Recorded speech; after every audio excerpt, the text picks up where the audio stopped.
Open your cerebral cortex and shift your lobes into upper beta phase, because you are going to have Bitcoin knowledge transmitted directly into your vestibulocochlear.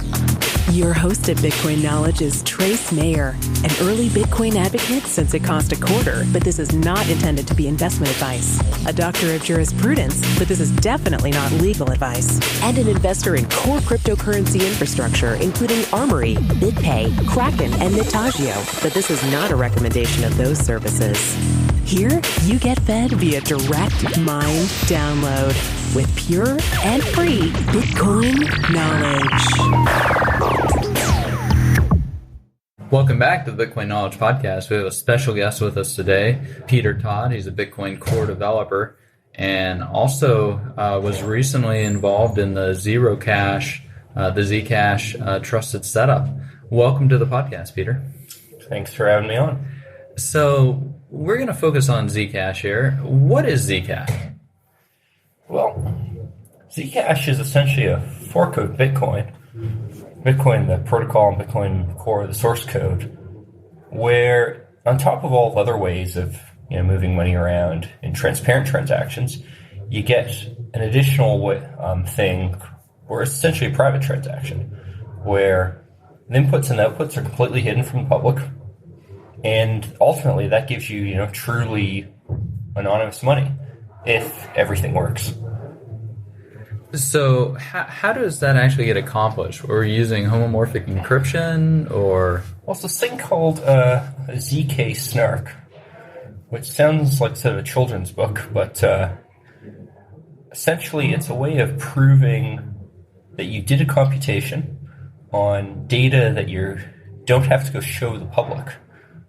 So it's like me being able to prove to you, I did some computation on some data proving something about that data, but you don't actually see the data. Yeah, so you've got encrypted A, encrypted B, and you're able to perform computation between the two and get answer of C, and C can either be encrypted or not. Well, and you could actually have encrypted A and unencrypted B. Yeah, right. In the form. Well, zCash specifically, what it does is the computation you're proving is that you prove that some hidden nonce, when hashed, matches something else. And you're essentially proving knowledge of that nonce. And then you reveal something from that publicly, so you can't do a double spend. But what you actually put in that Merkle tree in the first place is hidden. And so are we dealing with the inputs and the outputs, or does it actually encrypt the whole block itself into the blockchain? I mean, how it's on a per transaction basis. Per transaction. So in addition to normal transactions where the inputs and outputs are public, you have these private transactions where the inputs and the outputs, either one or the other or both, are not public. So you're proving the inputs and outputs match, and where they add up to the right amounts and so on. But what you're not what you're not revealing is what they actually are. Yeah, and you can actually, I think when I interviewed Dr. Back, he had said that you can even make one of these inputs or outputs zero, because that doesn't change. Well, he was probably talking about confidential transactions. Yeah, I mean, that's what we were talking about in the interview. Yeah. So zCash has some similarities to confidential transactions, but in zCash, in addition to blinding the amounts, where the outputs came from is completely blinded in an even, somewhat stronger sense. Oh, then with confidential trades. Yeah, wow, it's like I'm proving to you, and of course the rest of the world, that I have a real output. I'm revealing a secret attached to it that I can only reveal it in one particular way. But which is the snogs. Yeah, but what the output actually was is still hidden. Sort of like Monero's ring signatures. Yeah, because with confidential transactions, you in order to get them into encrypted status, you have to have brought them from a currently unencrypted status in Bitcoin, right? Well, and it is it is known that they went into. You may be thinking of Adabac's encrypted transactions, which is yet another scheme. Yeah, he's just in terms of like Gandalf. I mean, he's just crazy. Yeah, there's a lot of these schemes. I mean, I have my own stuff with client-side validation where potentially you can go change the rules so that some of the data, some of the transaction history never has to be revealed to anyone, even though there's no encryption. So there's a lot of variations on this.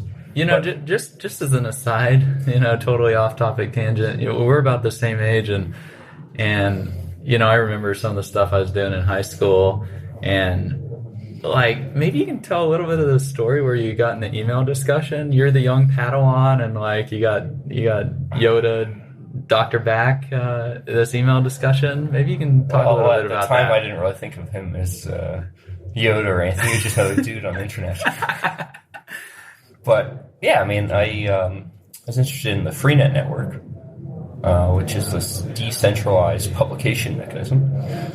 And of course, you can do decentralized publication. The next thing to do is decentralized money. Well, in terms of decentralized money is a lot harder than decentralized publication. But I was interested in both, so talking about that. So what you sent him an email, or it was on the public mailing list, but it was a question to him. And this was just a conversation over a couple. If you actually looked at the conversation, it's just us brainstorming. How long ago was this? Like 2001, maybe. Wow, so this was 15 years ago. Yeah, it was just before I turned 16. Isn't it just funny how the world turns? Yeah. So getting back to some of these new spells that Dr. Back is teaching us all how to cast, right? With zCash, so you were involved in the trusted setup. What exactly does that mean? Like, what is the setup? Why did we need it? And why did it need to be trusted? Well, so the big catch with ZK snarks is in the version where they're non-interactive, where, which is appropriate for, say, cryptocurrency, where you have to give the entire world this one piece of data, making that proof. For long and complicated reasons, underlying math needs, it's sort of like a public key. The underlying math needs this single public key that everyone agrees on, and we all use the same one. But because it's a public key, there's a corresponding private key. And the private key can be used to create fake proofs. So what that means is, in the context of ZeroCash, is I could create a proof that's completely fake that I had a coin when I never actually did. Or in other words, I can create money out of thin air. Which, depending on how the implementation works, either that steals from everyone in zCash, through inflation money, inflation, counterfeiting money, or depending on how they do the implementation in the future, you could potentially do it so that you're essentially stealing from one person at random. Say the last person to go and create a coin. And that would control inflation, but of course now, old coins are always at risk. Either way, it's a really, really big backdoor, and essentially, sounds like a feature, not a bug. The Federal Reserve does this all the time. Well, one way of looking at it is it's a kill switch for the system, because the fact that inflation is happening and the current implementation is totally undetectable. All you could look at is say, well, why is the zCash price going down? Mm-hmm. That's all you would know. Why is the dollar going down? Why is the Argentine peso going down? Yeah. And at least in those cases, it's public knowledge that they're inflating currency. We just don't know how much, necessarily. We have a somewhat good idea, but they don't necessarily know how much either. Well, yeah, because North Korea might have plates, engraved plates that they can print stuff off. We have reasonably good ideas on it. If someone did this with zCash, if I were in possession of those keys, the obvious thing for me to do would be to steal what I thought I could get away with on an ongoing basis, and that would make me very rich. Just like our central bankers and their accompanying banks, right? Well, there you go. So we had this setup, trusted setup? So the definition of trusted, it's used in a lot of security stuff, is if something's trusted, it can go and break your system. So by trusted setup, we mean the setup where it can go break your entire system. It's a thing that can go kill your system. And all that means is simply the people who participated in it, collectively, they have the ability to shut down Bitcoin, shut down ZeroCash. Hopefully, they threw away those keys and destroyed them permanently, so now no one has the ability to do it. But if they didn't, then yeah, they can shut down ZeroCash, and they make a lot of money in the process too. Thanks for listening to the Bitcoin Knowledge Podcast. Our awesome audio editor needs to eat. He makes your experience better by increasing the sound quality and decreasing the show's time by editing out unnecessary ums, ahs, pauses, and such. With only a few seconds of your time, you can support the show. Do you ever buy stuff on Amazon? Before you do, simply visit bitcoin.kn/resources. You can get there from the homepage and click on one of the links. It takes you to Amazon. Then, at no additional cost to you, we get a tiny percentage of anything you purchase, even if it's not that particular item. These resources, they're all my favorite hacks that have increased my quality of life, so you might learn something helpful. They range from healthy snacks to sleep optimization, meditation tools, cognitive enhancers, immune system boosters, and much more. Maybe you'll find them useful. Either way, any support is greatly appreciated. Thanks, and now back to the show. Now, was there witnessing of the destruction of the keys, or that's not actually possible? I mean, think about it. Suppose your name is Greg Andreessen or something, and you're sitting across from some guy claiming to have a laptop whose keys are being destroyed, or maybe go prove he's someone important.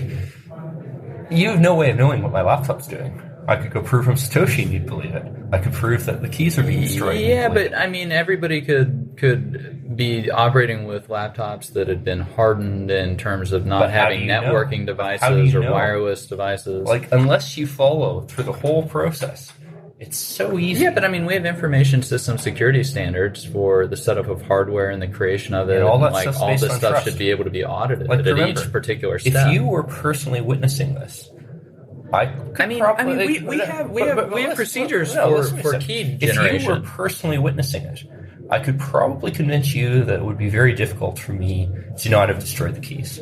But that proof does not transfer to anyone else. That proof is always based on trust. You might increase the number of trusted people from like one person to maybe 6, maybe 10. These are key generation ceremonies. Exactly. I mean, our largest companies in the world do it. Well, they often try to avoid it, because these ceremonies are pretty dubious things. VeriSign, Google. And you notice how untrustworthy a lot of this stuff's been. And the key thing is, with the key ceremonies we've had so far, to compromise them generates proof that they've been compromised, right? Which is a huge, huge thing. It's really, really important that you get explicit proof of who compromised what, and so on. That's why certificate transparency is Snowden. This is why certificate transparency has been so powerful. Because it forces the people who are trusted to reveal when they go behave dishonestly.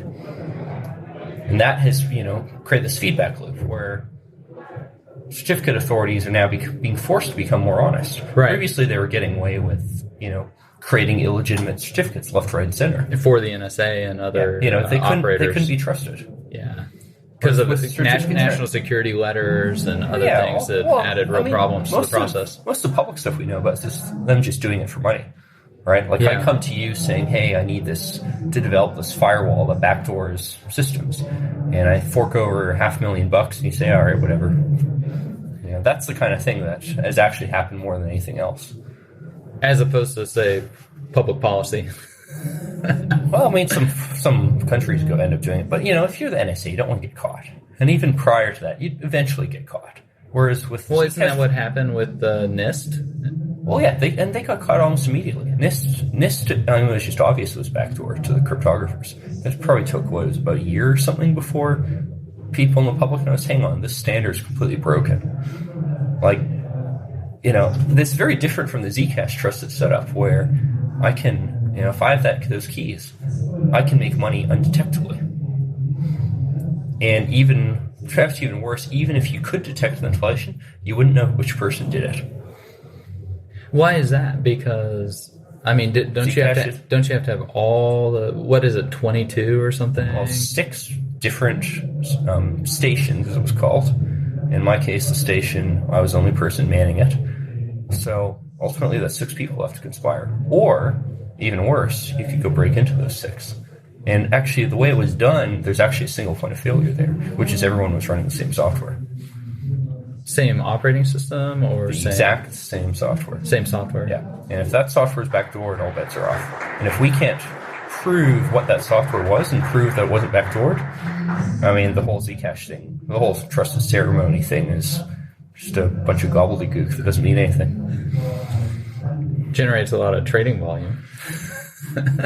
Well, some people would like that, but that's not my intention. What is the intention with it? Well, I was hoping that we would ultimately get some info on like how to do this right. I mean, ZK snarks are very useful. There's a lot of things you can use them for. I may need it myself for a lot of my ideas for scaling Bitcoin. And if we can't figure out how to deal with this trusted setup. So it's an experiment. Yeah. To see how to apply this into trustless, decentralized distributed networks? Well, they're not trustless and decentralized. But see how close we can get to that ideal. Like it or not, trusted setup is trusted setup. It is a opportunity to have a kill switch in the system.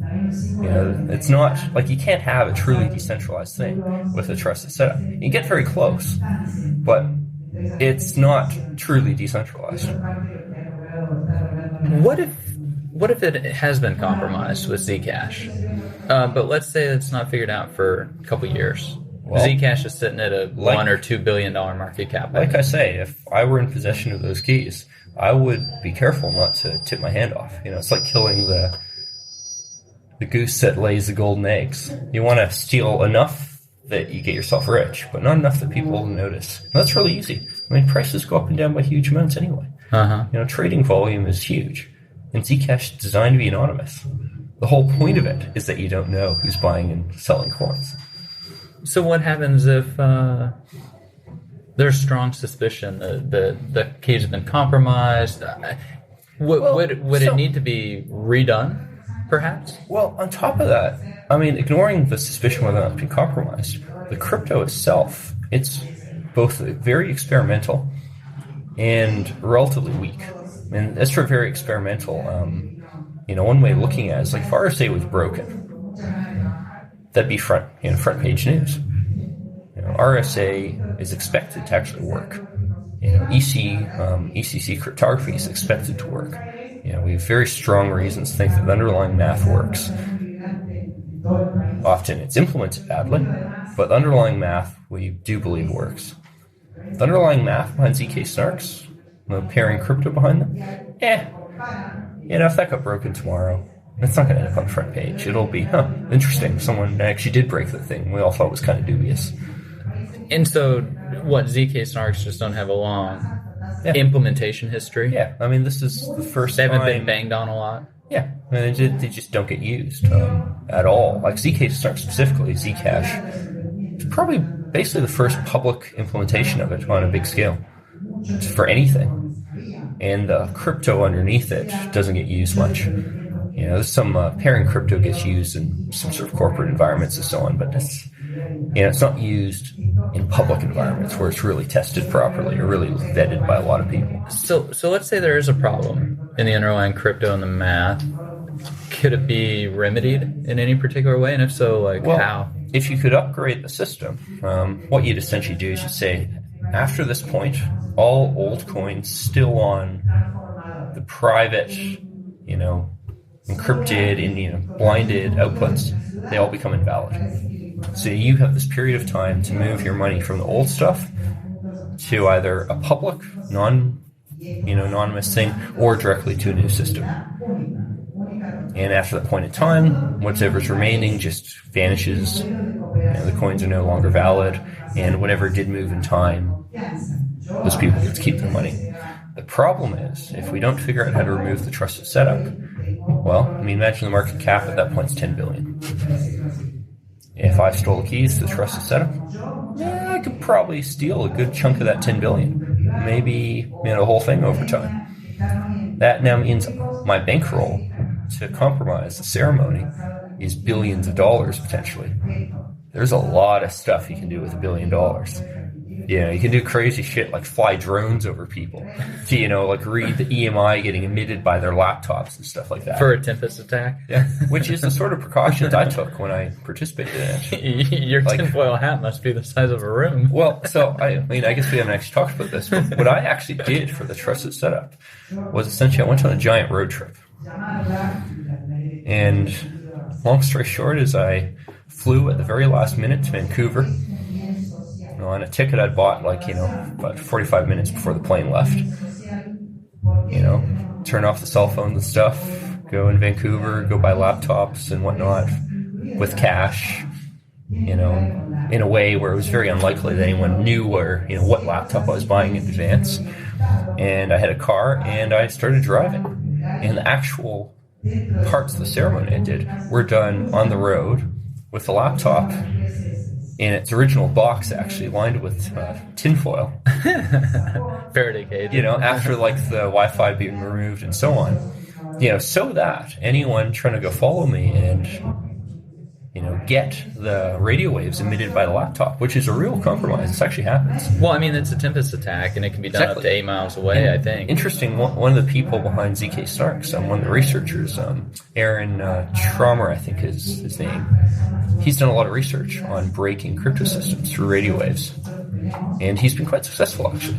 So this is a real attack. It's very plausible. Bannock freaking and Tempest attacks. It's known that they're incredible capabilities. So, you can get the electromagnetic radiation even off of monitors and recreate what the monitors display. Specifically, some of his researchers was breaking GNU PG. The interesting thing about this is if you record the radio waves, you can break it later.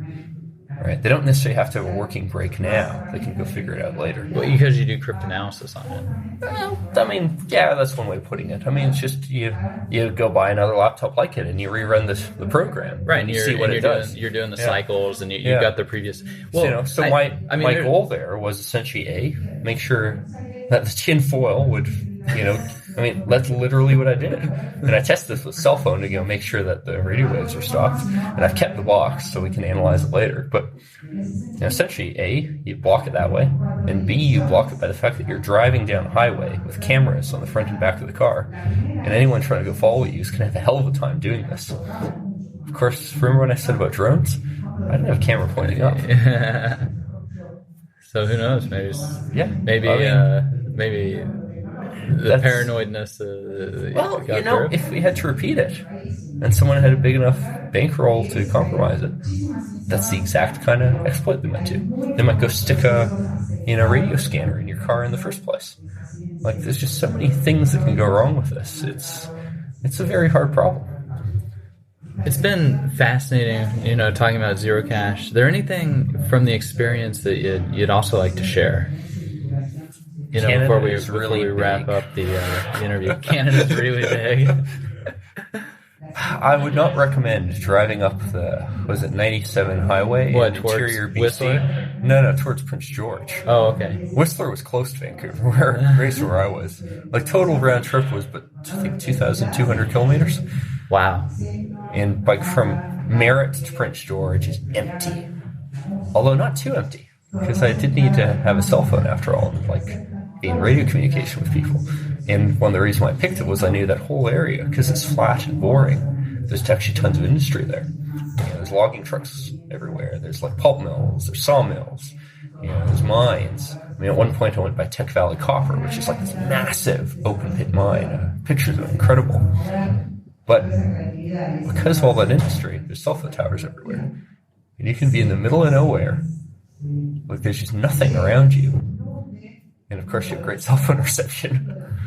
But if you got cell phone towers and of course satellites, who knows if particular entities might have the ability to do Bannock freaking via satellite. So an interesting thing is, out of the Snowden leaks, if I recall correctly, could double check which leak it was. There's been enough of them now, but there's evidence that there are military satellites that can actually go and track people by their Wi-Fi access point, or by their Wi-Fi MAC addresses. Yeah. Because from satellite, you can, in some cases, read Wi-Fi signals. You can receive them. And Wi-Fi signals end up having MAC addresses. MAC addresses are burned into the hardware, and most systems don't change. So if you turn on your laptop in like Argentina and then turn on your laptop in Canada, well, if the satellite picks you up in both cases, they now know you've moved from one country to another. Which is why I tried to go have my laptop that I did have, that I hadn't bought, brand new. I had the Wi-Fi turned off the whole time. Yeah, we'd actually, with Armory, we'd created some laptops where, well, one, the laptops themselves had no Wi-Fi cards or anything in them, but then the operating systems had any networking components disabled, and then the operating system actually burned into CD so that it was read-only. That way it was extremely hardened and not prone to giving off any more data or information or electromagnetic signals or radio signals or Wi-Fi signals than absolutely necessary. No, absolutely. Yeah, if you're going to do security the right way, right? Well, it's been a fascinating discussion about this experimental zCash and being scared of your own shadow. Yeah, for sure. All over Canada. Yeah. And I will say, I wasn't expecting to do this interview, but I will hope to have more of this stuff up on my blog soon too. So, well, wonderful. We've had Peter Todd, Bitcoin core developer, and also involved in the zCash trusted setup. Thanks for being with us, Peter. Yeah, thank you. Be sure to get a copy of the free Bitcoin Guide at freebitcoinguide.com. Got a question or suggestion? Record your voice at bitcoin.kn. Don't be shy. To help the show, share bitcoin.kn with friends, post about it on Reddit, and otherwise spam the interwebs. Your iTunes comments and 5-star reviews are very important to us. Please continue tuning in to the Bitcoin Knowledge Podcast, where we release interviews with the top people in the Bitcoin world. Now take some choline and let that Bitcoin knowledge consolidate.